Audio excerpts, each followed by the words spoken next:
Joan was born around 1412 in the village of Domremy in France. Her family were farmers and lived a simple life. But France was at war with England, and much of the country was suffering. Villages were burned, people were afraid, and the future felt uncertain. From a young age, Joan was deeply religious. She prayed often and went to church regularly.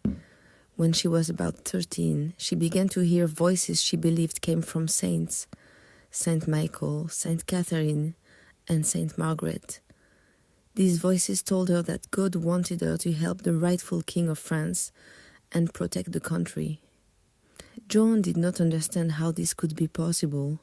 She was young, poor, and uneducated.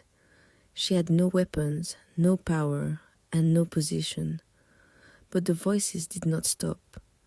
Over time, Joan became convinced that God was calling her to act.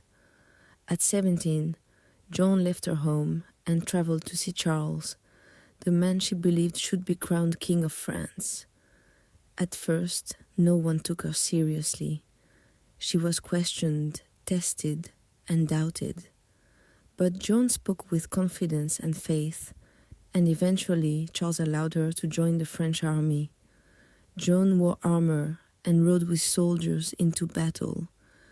She did not fight with a sword, but she carried a banner and encouraged the troops. Her presence gave the army courage. Against expectations, the French began to win important battles, including the lifting of the siege of the city of Orléans. Soon after, Charles was crowned king, just as Joan had said he should be. Joan believed her mission was complete. But the war did not end, and Joan continued to help where she could. In 1430, Joan was captured by enemy forces. She was handed over to church officials who accused her of lying about her voices and of wearing men's clothing.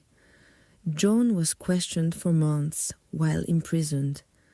She was frightened and alone, but she refused to deny what she believed God had asked of her. Joan was found guilty and sentenced to death. She was burned at the stake in 1431, at about 19 years old. Years later, a new trial proved that her original trial had been unjust. In 1920, nearly 500 years after her death, Joan of Arc was declared a saint. Saint Joan of Arc is remembered for her courage, her faith, and her willingness to listen to God, even when no one else believed her.